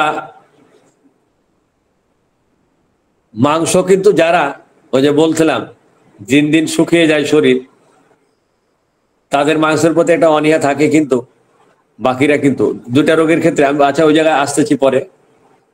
এদের রোগ বাড়ে কিসে? এরা যদি বেশিক্ষণ দাঁড়িয়ে থাকতে পারে না, দাঁড়িয়ে থাকলে এদের কোমর হাত পা ব্যথা হয়ে যায়, এরা দুর্বল হয়ে পড়ে। স্নান করলে রোগ বাড়ে, দুধ খেলে রোগ বাড়ে, দুধ খেলে পেট খারাপ করে, বিছানার গরমে, গরম ঘরে, পূর্ণিমায়, আবহাওয়ার পরিবর্তনে, রুটি খেলে, ডিম খেলে, মিষ্টি খেলে, জাল খেলে, ভেজা আবহাওয়ায়, বিশ্রামে এদের রোগ বাড়ে। নড়াচড়া করলে কমে, খোলা বাতাসে কমে, শুষ্ক গরম আবহাওয়ায় কমে, ডান কাতে শুইলে কমে, কাপড় ঢিলা করে পড়লে তাদের আরাম লাগে বা রোগ কমে। এখন আমরা ম্যাক্সিমাম সময় পাই নির্বাচিত ওষুধ ফেল করলে সার্ভার, নির্বাচিত ওষুধ ফেল করলে সরিনাম, টিউবারকুলিনাম ইত্যাদি ইত্যাদি। এগুলো ভুল কথাবার্তা। নির্বাচিত ওষুধ ফেল করলে আমার যা মনে হবে তাই দেবো, চলবে না। নির্বাচিত ওষুধ ফেল করলে আমি কেন সালফার দেবো, আমি কেন সরিনাম দেবো, কেন টিউবারকুলিনাম দেবো, কেন মেডোরিনাম দেবো, তার ব্যাখ্যা আছে। ব্যাখ্যা ছাড়া গড়পড়তা কথা লেখা থাকে, ওটা ব্যাখ্যাটা আপনাদের খুঁজে নিতে হবে। তো ব্যাখ্যাটা আমি আপনাদের বলি, সালফার কেন দিব, সুনির্বাচিত ওষুধ ফেল করলে আমরা সালফার কেন ব্যবহার করব মধ্যস্থতাকারী হিসাবে। যে যখন যদি কোনো তরুণ বা ক্রনিক রোগীতে সুনির্বাচিত ওষুধ ব্যর্থ হয়, কিংবা কোনো ক্রনিক রোগীতে ফলাফল স্থায়ী না হয়, কিংবা রোগ কিছুটা উপশম হয় বাকিটার উপশম হচ্ছে না, সেই ক্ষেত্রে যদি দেখা যায় যে রোগীর কোনো রোগ বা চর্মরোগ চাপা পড়েছিল, কিংবা বাবা মায়ের বংশে একজিমার ইতিহাস পাওয়া গেছে, তাহলে তার চিকিৎসা চলাকালীন সময়ে মধ্যস্থতাকারী হিসাবে সালফার উচ্চ শক্তির 2-1 ড্রাগ দিবেন।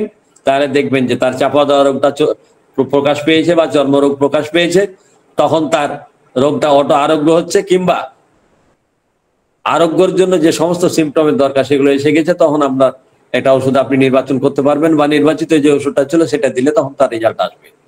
তো যাই হোক, এখন কিছু অদ্ভুত কিংবা বিরল লক্ষণ যেগুলো আমরা সাধারণত পাই না। তো অদ্ভুত লক্ষণ আমি আসলে ওই দায়িত্ব পেয়েছি সালফার আলোচনার জন্য 2 দিন আগে, তো সালফারটা আমি রেডি করতে পারি নাই, এই প্রচুর রোগীর চাপ আর ব্যস্ততা সব মিললে অদ্ভুত লক্ষণ বেশি আমি আপনাদের জন্য সংগ্রহ করতে পারিনি। তারপরে হয়তো 30-35টা অদ্ভুত বা লক্ষণ বা কি বলে এটা আনকমন লক্ষণ পাওয়া গেছে। আর কালকে হয়তো আরো 10-20টা বই খুঁজলে পাওয়া যাবে। তো যাই হোক, দেখি এরা যখন বসে থাকে তখন 2 কানে মারাত্মক ভোঁ শব্দ করে, দাঁড়ালে, হাঁটলে, শুইলে আর করে না। কানে পানি ছিটাচ্ছে, কানে পানি আছে এমন অনুভূতি। খাবারে অরুচি, কিন্তু শুধু টক জিনিস খেতে চাই। দুধ খেলে বমি হয়, দুধ খেলেই বমি হয়। কষায়ের থেকে আনা মাংস তার অপছন্দ, এটা খালি তার বমি হয়। যদি খালি শুনে কষায়ের থেকে মাংস আনছে তাহলে তার বমি হয়ে যাবে, এটা সে খেতে চাইবে না। কিন্তু যদি বলে বাড়িতে জবাই করা মাংস, হ্যাঁ তাহলে ঠিক আছে। খালি পেটে তার গুড়গুড় শব্দ করে, কিছু খেলে পেট ভরে গেলে আর গুড়গুড় শব্দ করে না। খোলা বাতাসে হাঁটলে তার শ্বাস প্রশ্বাস ঘন হয়ে যায়, ঘন ঘন শ্বাস প্রশ্বাস হতে থাকে। ঘুম থেকে হঠাৎ জেগে উঠে জোরে করে কান্না করে, তারপরে তার শ্বাস নিতে কষ্ট শুরু হয়ে যায়। উভয় হাতের মাঝখানে 3টা করে আঙ্গুল, এ হাতে 3টা আঙ্গুল, এ হাতের মাঝখানে 3টা আঙ্গুল সাংঘাতিক ভাবে ফুলে যায়। পায়ের তলায় ঠান্ডা দিলে মাথা ব্যথা উপশম হয়। মাথা ব্যথা করছে, পায়ে পানি ঢাললে, পায়ে ঠান্ডা দিলে মাথার ব্যথা কমে যায়। ডিমের গন্ধে মাথা ব্যথা হয়। বাম পায়ের তলায় ঠান্ডা ঘাম, ডান পা ঠিক থাকে। খোলা বাতাসে হাঁটার সময় হঠাৎ করে মন মরা, উদ্বিগ্ন, হতাশ হয়ে পড়ে। শুধু নাম ধরে ডাকলে চমকে ওঠে, কথা বললে ব্যথা বাড়ে, ঘুমাতে যাওয়ার আগে চমকে ওঠে, চোখ বন্ধ করা মাত্র স্বপ্ন দেখা শুরু হয়, কখনো কখনো স্বপ্নের মধ্যে গান গেয়ে ঘুম ভেঙে যায়, কখনো কাঁদতে ইচ্ছা করে, কখনো হাসতে ইচ্ছা করে, ইত্যাদি ইত্যাদি। এখন সালফার নিয়ে বড় বড় পণ্ডিতদের কিছু অবজারভেশন আছে, সেগুলো কি? রোগী যদি একজন ডাক্তার বলছে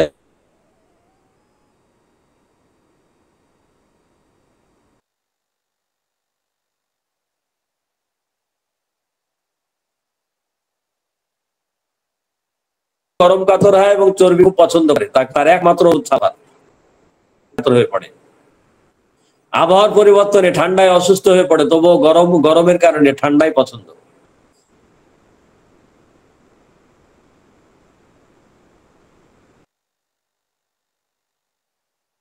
চাপা পড়ার পরে যথাসময়ে সালফার প্রয়োগ করা না হলে শরীরে প্রচন্ড শরীরের উপরের এক অংশ গরম, নিচের আর এক অংশ ঠান্ডা থাকে।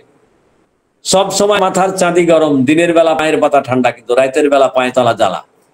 লিভার এবং পাকস্থলীর রোগে আক্রান্ত হলে সালফারের রোগীরা মাংসে খুব অনীহা। খেয়াল করেন, সালফারের রোগীরা মাংস কেন অপছন্দ করে? যখন কোনো মানুষের লিভারের এবং পাকস্থলীর রোগ দেখা দেয়, তখন তার আর মাংস ভালো লাগে না।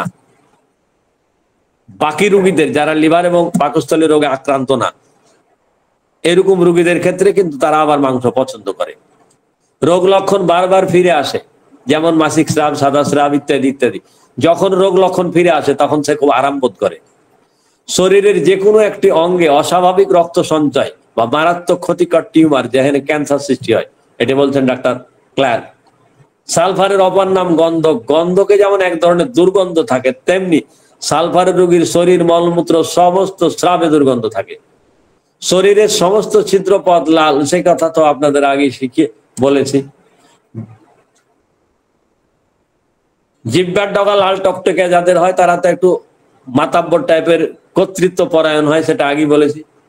ওষুধ প্রয়োগের উপযুক্ত লক্ষণ যদি কোনো রোগীর মধ্যে পাওয়া না যায়, বুঝবেন রোগীর সোরাদোষের কারণে এমনটা হচ্ছে।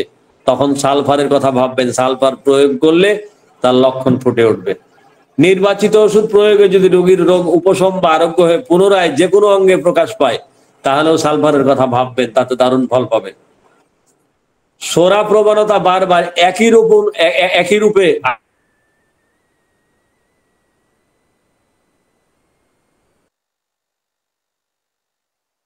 করে এবং তার মনকে অসন্তুষ্ট এবং অস্থির করে তোলে।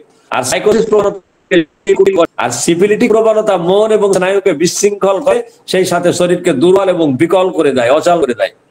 টিউবারকুলার প্রবণতা বারবার বিভিন্ন রকম রোগ লক্ষণ প্রকাশ করে এবং শরীরকে দিন দিন ছিন্ন করে। তাহলে সোরার প্রবণতা কি করে, সাইকোসিস প্রবণতা কি করে, সিফিলিটিক প্রবণতা কি করে, টিউবারকুলার প্রবণতা কি করে, তারা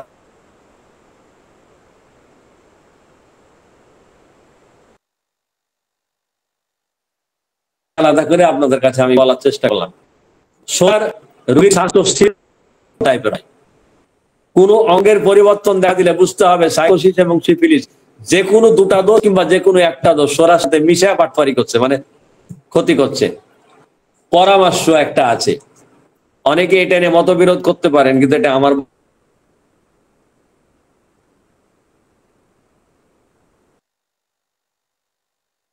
ডাক্তার হ্যানিম্যানের বক্তব্য।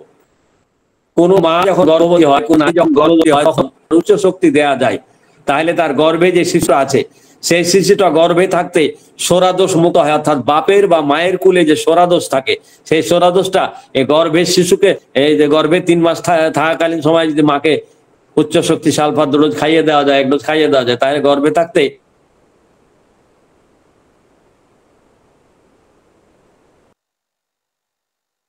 বাপের মায়ের কুলে যে সোরাদোষ, সেটা বাচ্চার শরীরে অনেকটাই কমে যায়, মুক্ত হয়। সতর্কবাণী হলো, যক্ষার রোগী, ক্যান্সারের রোগী, ডায়াবেটিসের রোগীর যদি শেষ অবস্থা, একেবারে লাস্ট স্টেজ, তখন সালফার উচ্চ শক্তি প্রয়োগ করা যাবে না, তাতে রোগীর মৃত্যু হতে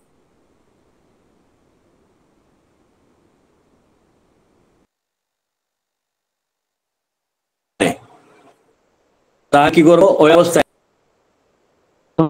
ক্যালকেরিয়া কার্বের পর সালফার দেওয়া যাবে না, কিন্তু সালফারের পর ক্যালকেরিয়া দেওয়া যাবে। ধাতুগুলো সিফিলিস দোষে সালফার সতর্কভাবে প্রয়োগ করতে হয়। সিফিলিস দোষের রোগী, সিফিলিস ধাতুর রোগীকে সালফার প্রয়োগ করবেন খুব সতর্কতার সাথে, না হলে এটা বড় ক্ষতি হবে। মাসিক অবস্থায় সালফার কিংবা অন্য যে কোনো অ্যান্টিসেপ্টিক ওষুধ প্রয়োগ করা ঠিক নয়। তবে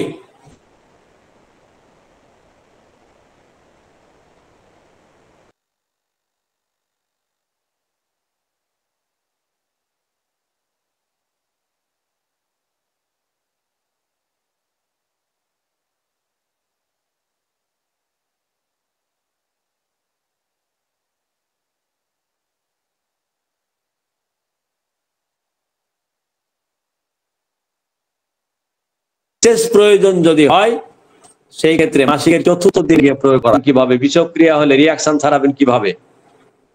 কথা নাকি শোনা যাচ্ছে না? স্যার মাঝে মাঝে কেটে যায়।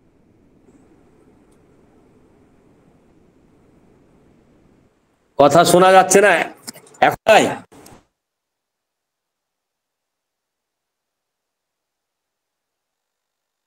স্যার মাঝে মাঝে কেটে এখন যাচ্ছে স্যার। বলেন, আমি মুখে বললাম শুনবো, বলেন, কেউ বলেন। আমি এটাই করে দিই এখন। আচ্ছা, ঠিক আছে। তাহলে আমরা সালফাকে একবারে সংক্ষেপে যদি আর একবার মানে ই করি, রিভাইজ দিয়ে নিই যে সালফার আমরা কাকে দিব, কেন দিব, কি কি লক্ষণ থাকলে দিব। যদি কোনো মানুষের মধ্যে কয়েকবার এই যে অত্যন্তটা আমরা পাই, কিরকম?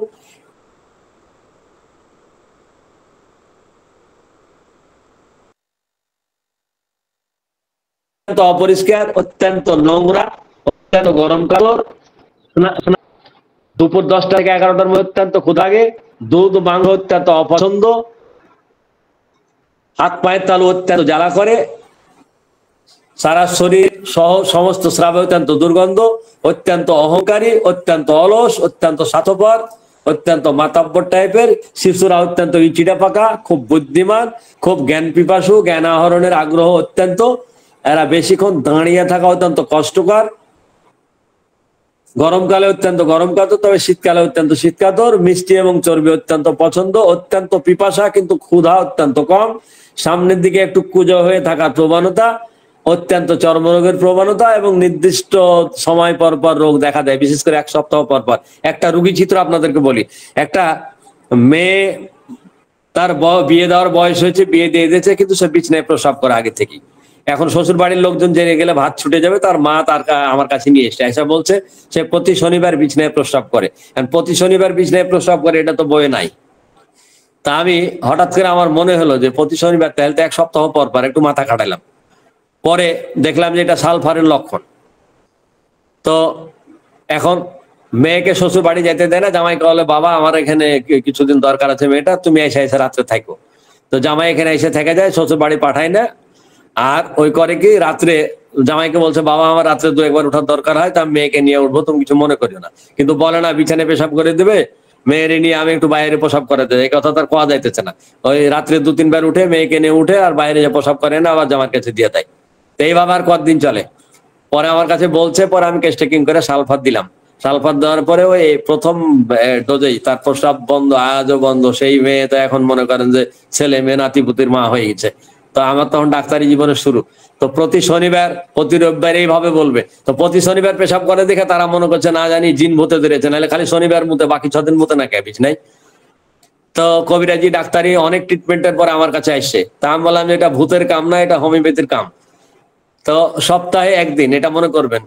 রুগীরা, গ্রামের মানুষ তো মূর্খ মানুষ, মনে করছে শনিবার মুতে, গ্রামের লোকজন, পাড়ার লোকজন বলছে কিচ্ছু না, 6 দিন মুতে না, 1 দিন মুতে, তাহলে তো তারা ভূতের দিচ্ছে। কবিরাজ দেখা, কবিরাজ হয়নি পারে এলোপ্যাথি, এলোপ্যাথি হয়নি পারে হোমিওপ্যাথি। তাই শনিবার মুতা মানে সপ্তাহে মুতা, এটা মাথায় রাখবেন। তো যে কোনো রোগ যদি প্রতি সপ্তাহে, নির্দিষ্ট সপ্তাহে দেখা দেয়, সেটা যে কোনো বারে হতে পারে, রোববারে রোববারে, শুক্রবারে শুক্রবারে, শনিবারে শনিবারে, মানে মাথায় রাখবেন সপ্তাহে সপ্তাহে। সেটা পেট ব্যথা, মাথা ব্যথা, বিছানে প্রস্রাব, যা হোক।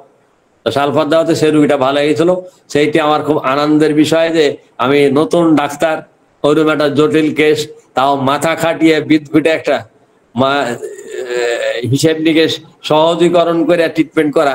তো যাই হোক, আপনারা সবাই ভালো থাকবেন। সালফার কেমন লাগলো আমি জানি না। হ্যাঁ, ডাক্তার কালী মোল্লা, আমি আপনাকে ভালো করে চিনি। আপনার বাড়ি বাগেরহাট, আপনি আমাদের সাভারে কোনো একটা কলেজে আসেন, শিক্ষকতা করেন। এরপরে আপনি গোপালগঞ্জে বসেন, আপনার খালি আপনার বাড়িতে ভাত খায়নি, বাকি আপনার সব হিস্ট্রি আমি জানি। তো ঠিক আছে, সবাই ভালো থাকবেন। ওই মধ্যখানে একটু আধটু শোনা যায়নি, সেটা আমি ওই বুঝতে পারিনি, তো আমি এই জন্য দুঃখিত। তো যাই হোক, সালফারটা আমি সুন্দর করে তৈরি করতে পারিনি, কারণ শর্ট টাইমে তো একটা ওষুধ লেকচারের জন্য রেডি করলে মিনিমাম 15-20 দিন বা 1 মাস সময় লাগে। তো কারা কারা আপনারা কমেন্টস করছেন, আমি একটু কমেন্টস দেখে আসি, কারণ সবাই ভাববেন এত কমেন্টস করলাম, বেচারা কত অলস মানুষ, একে আরো আরেক সালফার নাকি, আমাদের উত্তর দিল না। তো যাই হোক, ডাক্তার শিশির কর, বাবু ডাক্তার শিশির কর, আপনাকে ধন্যবাদ। তারপর সারাবান তহুরা, নিশাত